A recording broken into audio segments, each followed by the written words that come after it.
And I'm Jeremy Wright. This is another Tank Talk. Let's check out what's been going on here with the Convict Cichlids. Sorry, I gotta step over some of my kids' toys to get in here because this tank is in my son's room. And actually, I'm sitting on a Hot Wheels racetrack. It's not very comfortable. But this tank has changed a lot recently.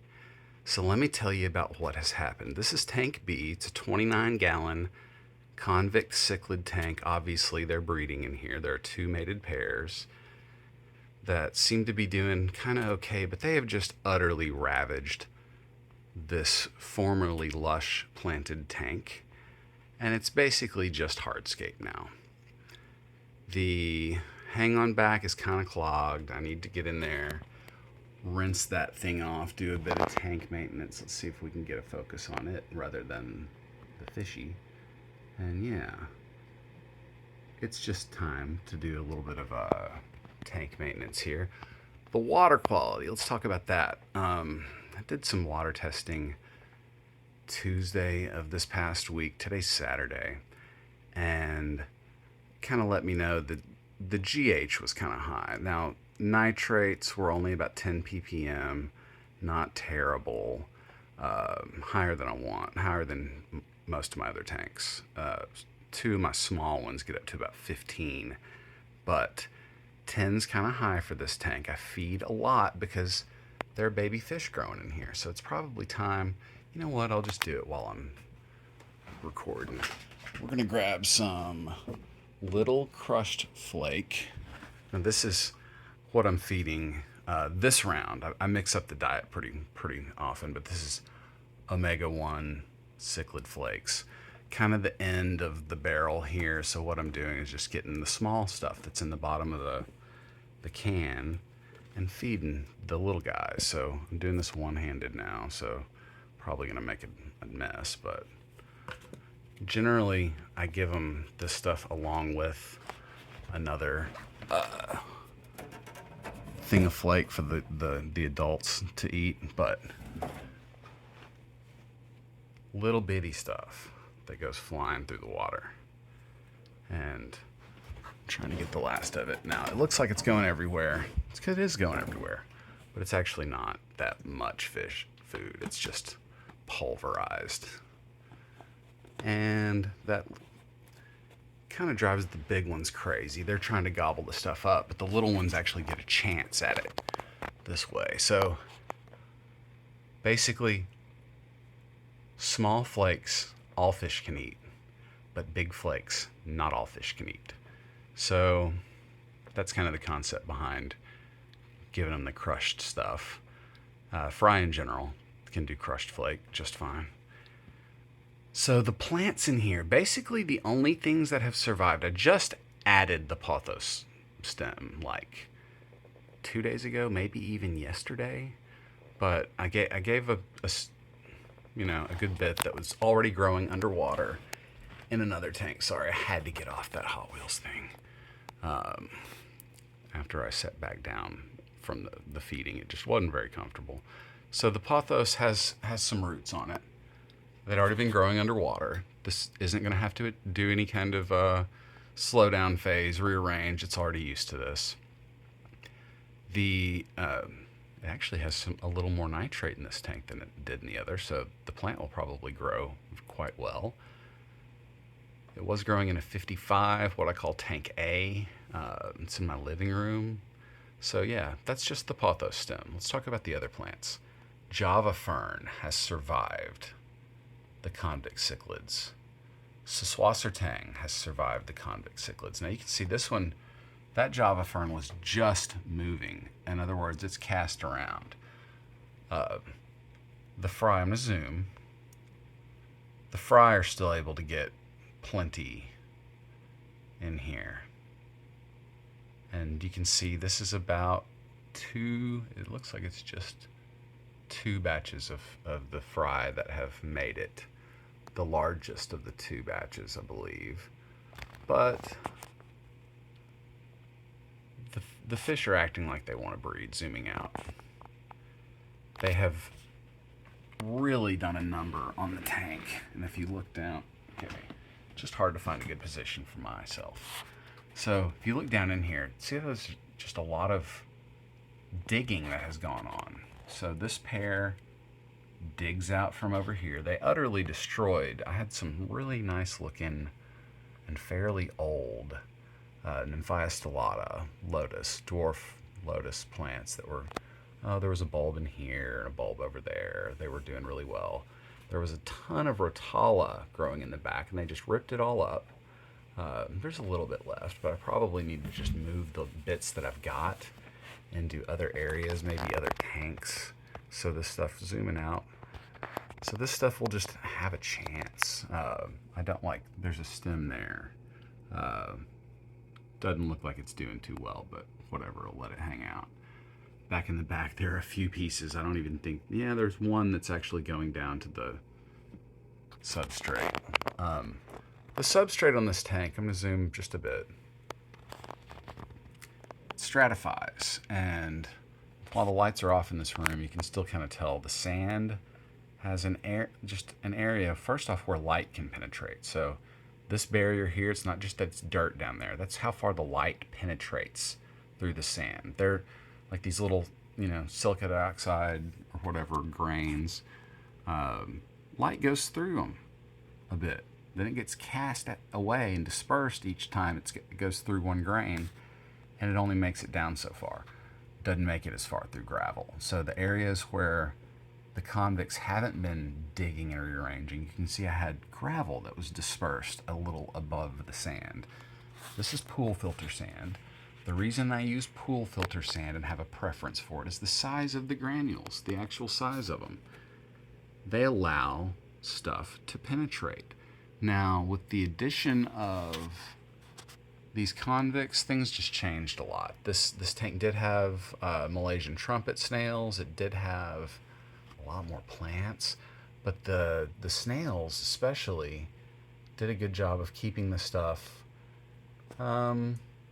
somewhat under control. And they would also, they shuffled the substrate, and they made paths that the nutrient column could actually move through, the nutrient chain rather, could sort of enter the path that the snail took and then radiate outward. It's kind of complex stuff, but that's a very brief description of what happens. And so yes, the Swassertang, Java fern, a little bit of Rotala has survived. You know what? That's a sword. I think I'll take that sword out of this tank because it looks like it's just not going to make it. Wow, there was a whole rock down there. I didn't know this was a rock. Let's look at this.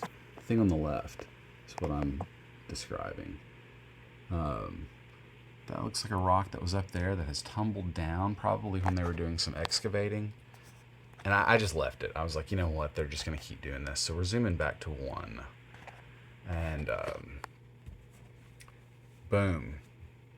So I told you earlier the GH was kind of high in this tank. It was actually very high. It was about 400 ppm. And that's because I feed this tank a lot because I was growing fish. And before the convicts were breeding, there were guppies in here. And when the guppies were doing their thing, I added a few convict fry, maybe like 7. They grew out a bit in this tank. Then I had to move the gups. Then the convicts started fighting as they became, oh wow, look at the color on this one. They're definitely doing some breeding action. Very, very pretty. So yeah, 2 pairs, and they get really good coloration when they're happy, they're healthy, and they're breeding. Especially when they're in this color, you can tell that fish is doing well. It's a dominant fish, and got the prime choice of this side of the tank. The other fish are hiding down here. I need to give them some more cover. I'll give them some more hardscape, maybe another piece of driftwood, and kind of angle it in there or something to just give them some more space. But the main thing I need to do is clean up this filter sponge, the pre-filter sponge here, so the filter can flow a bit better, and do another water test. So this tank had something going on with water quality, and I was getting a bunch of cyanobacteria growing up on the pistia, the water lettuce that was at the top of the tank, floaters. And there's pretty strong light. This is a Haiger 24/7. There's also a secondary light that's not being used right now. But the tank was getting pretty good lighting, and at least at the surface, and it was growing cyanobacteria, blue-green algae around the water lettuce. So I literally pulled it out earlier today. So all of the light penetrating down here wasn't there 24 hours ago. So the tank recently changed. Otherwise, everything is kind of the same. So I'll be doing some, let's see, I did about a 30% water change. So I brought that GH number down. And you know what? Pause for a second. I'm going to grab the water test results, bring them over here from last week, and tell you my changes. Alrighty, tidy. Did that. Thanks for bearing with me. Let's see here. So earlier this week, tank B, it was 80 degrees. Let's see, it should be about the same. Oh, it's kind of dark in here. Can't see the temp. My eyes suggest that 82 and 80 are kind of lit. So let's say it's still 80, 81 degrees. TDS, I'm going to have to measure. pH, I'm going to have to measure again. 400 GH, you see that 400 that's circled? I circle parameters that are a little bit outside of range that I want to modify. Everything I've struck through is struck through because I've done a water change, and it's no longer that. I know it has changed from that by doing the strikeout, but I can still read it. So nitrates, you can see there were 10 ppm of NO3 minus. There was no nitrate, there's no ammonia, there's no chloride, so I didn't write anything down. I don't even track those really. They're on the test strip, but I don't, have anything, so there's nothing to write. Sick of writing zero. So from the KH, it was only 130. That's fine, but the GH is a little high. So how did it get up to 400 in a tank that doesn't get any kind of salts or fertilizer added? It all comes in through the fish food, 100% of it. So for that number to rise, I have to add something in here. Now, there are other ways it can show up. It can come from your substrate. It can come from rocks dissolving. These are quartz. They are not dissolving. They're not 100% quartz. You can see that because they're stained. So they've got some iron oxide in there. But that's not, it's stable. Otherwise, the rocks would be turning white, and they're not. They've been in here for a long time, years. And so it could be coming from the soil, but it's not. This is old soil. It's not, it doesn't have, but I will say, some time ago, I stuck a root tab down under this. So that is something, one way potentially that GH could rise. However, in this situation, it's from the large quantities of fish food that I'm adding. That's where, going back to zooming one, and so this is a one-time magnification. In other words, not magnified. And before I start touching too much stuff and getting our color wonky, I'll stop messing with that. So the tank has changed. Oh, I forgot. I dipped a strip. So this is just a regular old aquarium co-op test strip. It's got, let's see here.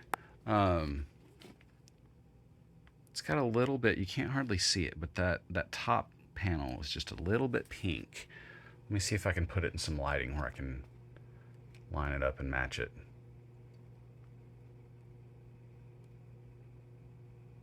I think it's about 15 still. However, nitrates at 0. GH has come down some, but it's still so much. See that purple panel? Dark purple is kind of the far right side of this line. Sorry for the focus problem there. Let's back up and do zoom. Okay, so hardness, GH and ppm. See, it doesn't really get purple until we're way over here. This one's way purple, so it's still over 300 ppm. I think I'll do another water change. backing up again. So that's what's up with this tank. It's got some high GH numbers. GH is general hardness. Okay, what's general hardness? General hardness is a tracking of +2 positively charged ions. So not just ions that are positively charged, things that carry a +2 positive charge. And that's going to be magnesium, calcium, things in their row on a periodic table, and also other metals can at times carry a +2 charge depending on their previous situation, current situation, and the change that brought that about. But that's a little advanced. Just know that GH is basically tracking +2 positively charged ions. Total dissolved solids, on the other hand, is tracking all ions, or trying to. Now, those things are both still an estimate because they're either a test strip or an electronic device that's basically checking conductivity or reactivity based on what it can. And it's not telling you what the stuff is. It's telling you roughly how much of a certain type of ion or ions is in there. So take that with a grain of salt. A grain of salt will change that too. So, bear that in mind. KH is carbonate hardness. General hardness is a different thing. Softness is generally associated with acidic water. There are not a lot of ions in there to buffer pH. KH and GH, as they rise, indicate that there are more ions in the water, TDS as well. As those numbers rise, there are just more ions in the water. Those have the effect of stabilizing pH, adding buffers. That's what the buffers are. They're things that are available to react, but it doesn't change the water very much. So pH is power of hydrogen, and that logarithmic curve it's really confusing because it's not necessarily just hydronium ions, hydrogen ions that carry a +1 charge free in the water that contribute to that. It's other things like it too that can sort of synthesize things and pretend to be what they are. pH is just a weird one. Usually on test strips, they're actually measuring alkalinity, not pH. A pH meter is measuring the conductivity of the water and in a different way than a TDS meter. And it's temperature dependent, much like a TDS meter, but they're not really true readings. I can't stress that enough. It's what a sensor is giving you. That doesn't mean you can't go off of it. Similarly, the reading on a test strip for pH is probably giving you alkalinity, and you can't really trust that as a pH indicator either. It's trying, but it fails quite often. My pH meter and my test strips for pH reading quite often, in fact, I would say usually don't match. They usually don't match. Not saying either of them are low quality, they're just measuring different things and inferring the pH from that. And you can't really do that. But thanks for listening. This has been a longer video. I appreciate you sticking with me. If you enjoy this sort of thing, give me a like, subscribe, smash those buttons, leave a comment. I'd love to hear from you. I appreciate you all. Thank you very much, and I hope you have a great weekend. Happy Halloween.